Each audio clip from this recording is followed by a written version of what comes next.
Thank you.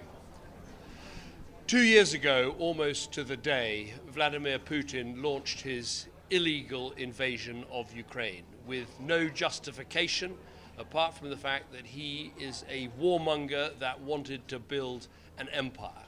And 2 years later, here at the United Nations, this is the right place to make this point. It's here at the UN that we note that a country's borders should be inviolable, that a country's sovereignty matters, that a country's territory should not be taken by another country by force. That is the simple principle that Putin breached when he launched that illegal invasion. We've heard every excuse in the book since then. 1 minute he says it was about attacking Nazis. The next minute it was because there was a threat to Russia. Then he tells us it was NATO provocation. Then he says this country doesn't really exist, but somehow it's a huge threat to Russia. These excuses are nonsense. It was an invasion, pure and simple. The only people behaving like Nazis are Putin and his cronies who thought they could invade a country, take its territory, and ultimately the world would look away. Well, the world must not look away. We must continue to back Ukraine with everything we have. It is their right to defend their country, to insist on their borders, and to restore their sovereignty. And Britain, for one, will continue to support them for as long as it takes. It's heartening to see that the European Union has taken the same approach, and we very much hope that Congress will pass the funding bill that will bring America's resources alongside ours to help Ukraine in this fight. And while it's a fight for Ukraine's freedom and sovereignty, and while it is a fight for European security, I would argue it is also a fight for global security. If we give way to this idea that a warmonger can take a part of another country's territory without there being consequences, no country is safe in this world. And here at the United Nations, where we're meant to believe in the importance of territorial integrity, of self-determination, of the importance of borders, here at the United Nations is the right place to make this point. Any questions? Sir. Foreign Secretary, thank you very much. Mark Stone from Sky News. How do you persuade an increasingly disengaged America that things like Ukraine matter? And if you can't, what then? I think we can help to persuade Americans that this matters for two simple reasons. One is that if we somehow let Putin eke out a win here, of course that's bad for European security. Of course it's disastrous for Ukraine's security, but it's also bad for America's security. All of history teaches us that when we don't get involved and help defend a country against a dictator's invasion, when we eventually get involved, the price that is paid in money and the price that is paid ultimately in American lives is greater.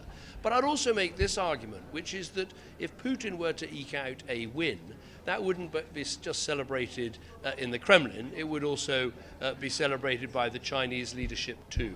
Many American congressmen care deeply about their security vis-à-vis China, and making sure Ukraine can defend itself and can defend its sovereignty and its territorial integrity is vital in that battle too.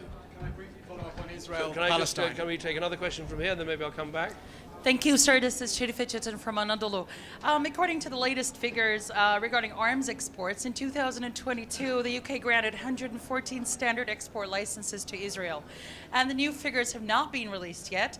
Do you plan to suspend arms exports to Israel? And considering the ICJ provisions against Israel, do you fear UK may be complicit in war crimes and it's committed by Israel in Gaza due to its assistance? Thank you. We have one of the strictest systems for arms exports anywhere in the world, and everything has to happen in light of the position under international humanitarian law, which we review on a regular basis and will continue to do so. Sir? Thank you, Minister. What about the crisis in Ukraine that you're trying here at the Security Council many times to resolve? Don't you think that what's been stalling for the crisis in the Middle East is being damaging your effort for the Ukraine-Russia crisis? Means the imbalance that the world see in the West acting in one front compared to the other one.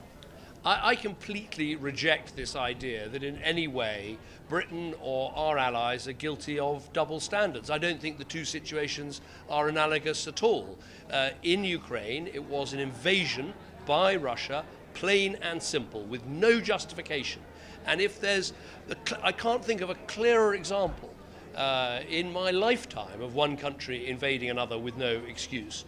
When we look across to what is happening in Gaza, I absolutely agree that this is a terrible conflict. I want it to end as soon as it possibly can. But the crucial difference between the two, there was no October the 7th in Russia.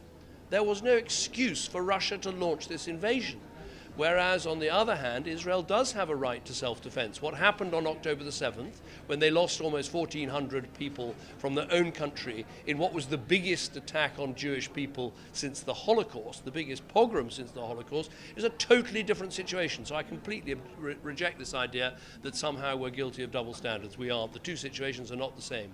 Last question from Sky again. Thank you, Foreign Secretary. If I could follow up on Israel-Palestine, Prime Minister Netanyahu has released a somewhat coherent plan, as he would see it, for the day after. It doesn't seem to chime very much at all with what the Americans or the British or the Europeans want. Well, I think what we need, once we can get this pause, and I hope this pause in the fighting comes as soon as possible, what we need is for the hostages to be released. We need a new Palestinian Authority mandated government, perhaps a technocratic government.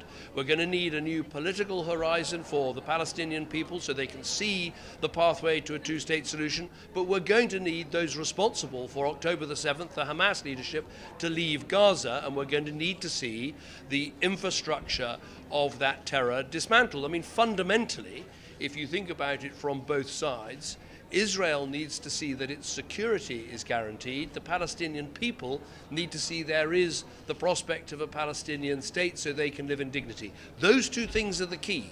And if they're not in a plan, then I don't believe that plan will work. Thank you very much.